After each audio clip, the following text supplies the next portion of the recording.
In December of 2014, during the Christmas break, I was in the market for a new game.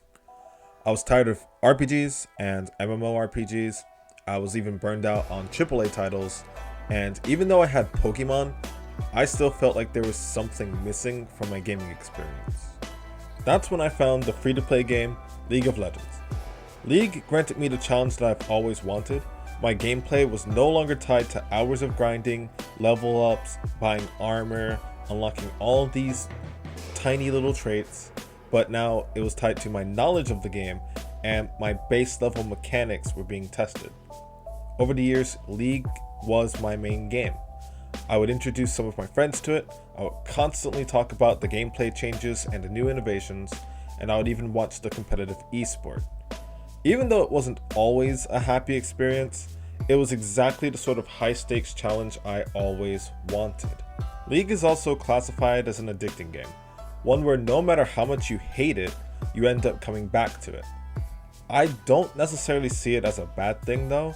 The main issue with League is that you tend to be brought in by the fact that you know you aren't good enough to be satisfied with it in the first place. Players are often praised for uninstalling and never looking back. But if you're trying to find another game like it that feels similar enough, you'll have a very hard time.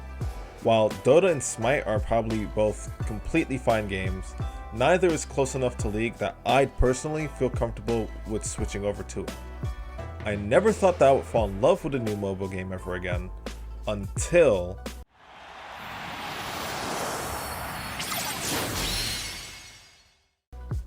after being announced a year ago, Pokemon Unite is finally about to be released.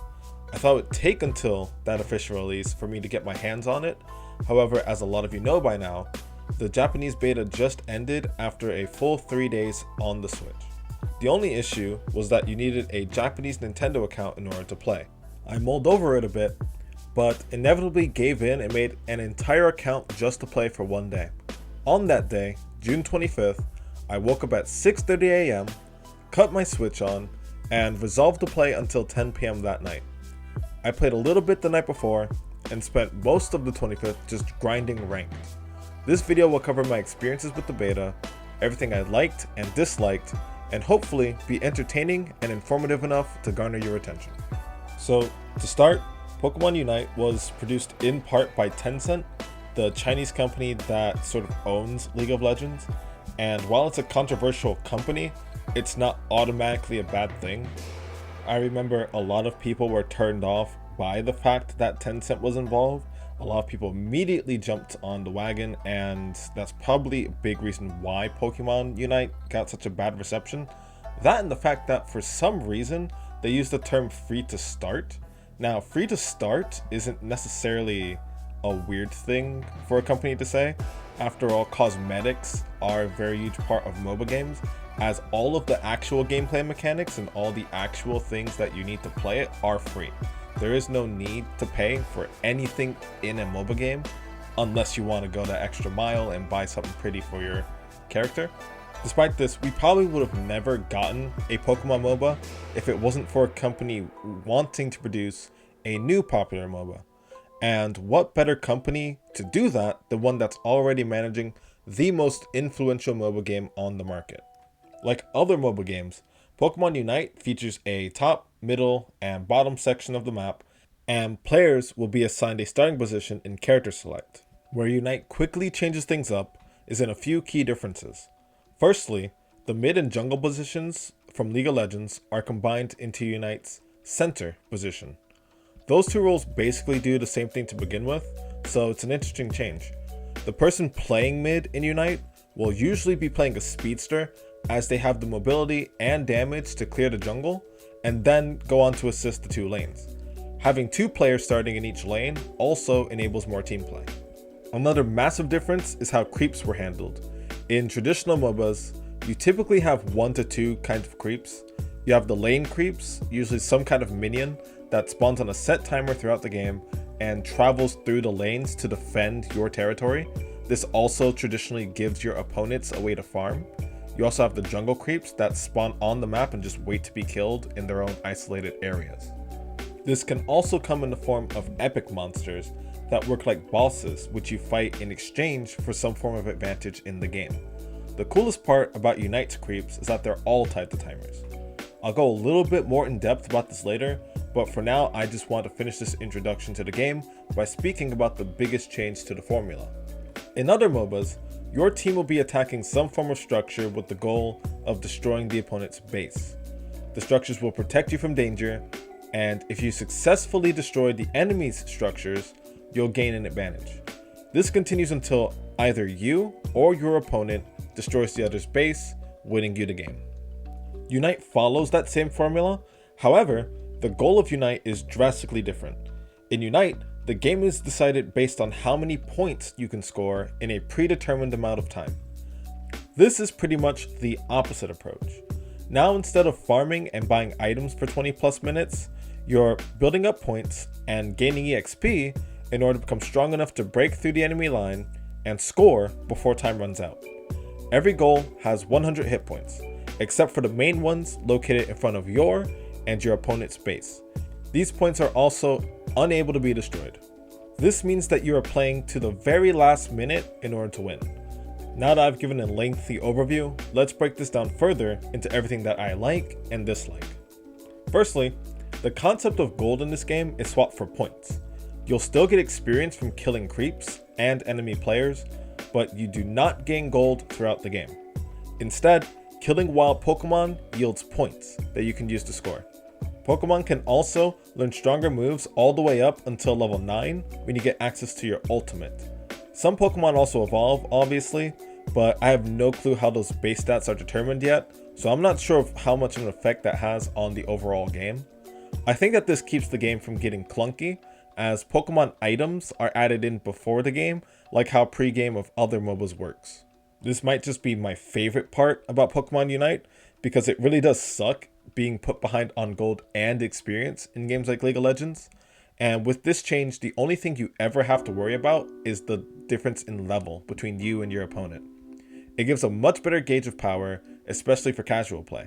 The point system also gives the game a fresh feeling, as the only thing that matters is stopping your opponent from stocking up on points and scoring goals on you.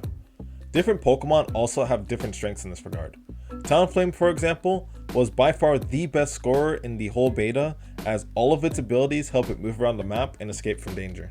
And as a little side note, I also really love the idea of Pokemon being playable characters in this game. Other than Pokken and Mystery Dungeon, I seriously can't think of another spin-off game that lets you play as Pokemon. The idea that tens to hundreds of Pokemon could potentially enter the game over the next year or so is amazing, and I'm really looking forward to it. And if you don't think that's possible, just look back to that game I keep talking about, League of Legends, which has about 150 to 160 characters. The second thing I really like about Unite is the timer. As I mentioned before, other MOBAs simply don't end until someone breaks the base. An average League of Legends game might be 30 to 45 minutes, but could also rarely take up to an hour to play. And in all of that time, you're just playing a lost game. In Unite, they don't show the score at all. This encourages players to just play the game out. You can tell if you need to forfeit, and you don't need to wait long to try. And even if you don't get the forfeit, because the game really only lasts like 10 plus minutes, I'm not sure exactly the number, I'm pretty sure it's 10 though, you can just play it out. It doesn't matter, it's quick and painless, and you can just hop into the next game pretty quickly. The last thing that I really love about Unite is just the creeps themselves. All of the wild Pokemon on the map are set to spawn and simply wait to be killed. However, this means that anyone can kill these creeps. This means that creep denial is a very important part of the game. If you can snipe Pokemon away from your opponent, you can get a huge advantage and sometimes win entire fights. Vespiquen and Combee spawn in the middle of the top and bottom lanes and are contested multiple times in the early game. Typically, if you fight the enemy at a range, you have a huge advantage. If you have AoE, which most Pokemon in the beta have, it gets even more interesting, as some of the Combee can be sniped away, or the enemy players will get poked out / killed. This makes gameplay patterns more fun, as you trade often, and if you're trading often, that means there's more opportunities to capitalize and punish the opponents. Alright, so now that we've covered everything I like about the beta, let's flip the coin, starting with the fact that God of War wasn't in the beta. Apparently, Gardevoir was overpowered in the Canadian beta along with Blastoise, so they got taken out, and in their place we got to play Wigglytuff. The thing is, I've been following all of the mobile gameplay that's been leaked, and I've watched multiple games on playing Ralts, Kirlia, and Gardevoir, and so I was very upset that Gardevoir wasn't in the beta, and it's still not up on the official Unite website either. That probably means that they're going to tweak those two Pokemon and release them a little after the official release date. But that's fine because I got to try out Alolan Ninetales, which ended up being my main. I also hate how role selection just wasn't taken seriously. I'm sure there were a lot more kids playing as well as people new to MOBA. Not to mention there were a lot of non-Japanese speakers playing. You do get to select your role in Champion Select, like I said before, but it was almost never honored. There were times where people just ran around the map, and that led to an instant loss. I'm hoping that it makes a lot more sense by August, September, as content creators and players get used to playing the game and playing the MOBA genre, but it was stupidly frustrating. The only other thing that bothered me was how easy it was to organize 3 to 5 man dives in the early game. Like I just said, a lot of people didn't know what they were doing, but this kind of only made things even harder when people did know what they wanted to do. So here's the thing, when you stand on your own goal, you get a small shield and you slowly regain health even in combat, which is great. This makes it super hard to be killed in some situations, but in others it's barely a deterrent. Your auto attacks can only stop one Pokemon from scoring at a time, and if you can't force everyone off of your goal, someone is going to score. The obvious counterplay is to have people scoring on the opposite side of the map, but it seems very coin flip. I've had games where the enemy team occasionally came bot where I was defending and would score because they had that advantage, but the top side of the map more than matched it. That's also where Rotom is, so I think 5-man sieges would work best on the top side anyways. It also sucks because in other games like League of Legends, the tower will shoot you dead if it targets you. Now Unite still has a mechanic where if you're behind enemy lines, you will end up slowed, making it easier for you to die. It might even make you weaker, I'm not sure, but it's up to you and your team to stop them from hoarding that area. This also means that if your opponents are ahead, in the early game they can just sneak past that first mark and pick up the citrus berries meant to heal you, which means that they're going to continue to dive you until they either die or you die and they get the score. I think that once players properly learn how to do these things, it'll become a very dominant strategy. After all, the only thing that matters is that you score points. If you can score more than 100 points on a goal to begin with, then what's the harm in drafting a comp that can rush one goal down and give your team a very early lead? I do, however, think that this is what's going to help people navigate what Pokemon kind of go where. Right now it's sort of interchangeable, where defenders go, where attackers go, where all-rounders go. It's a complete mess, but with things like that being kept in mind, I'm sure a proper meta will slowly form. But that was everything that I could have concretely fit into a video. The first draft of this was pretty killer, so hopefully I was able to condense it down. I'm still uber excited for Pokemon Unite, and I plan to play it as often as I can. If you've made it this far, please leave a comment and just let me know what you're excited for in Pokemon Unite. Also, have you ever played MOBA games before, or are you new to the genre? Regardless, thank you for watching. Remember, please don't call me, please text me instead, and I'll see you next time.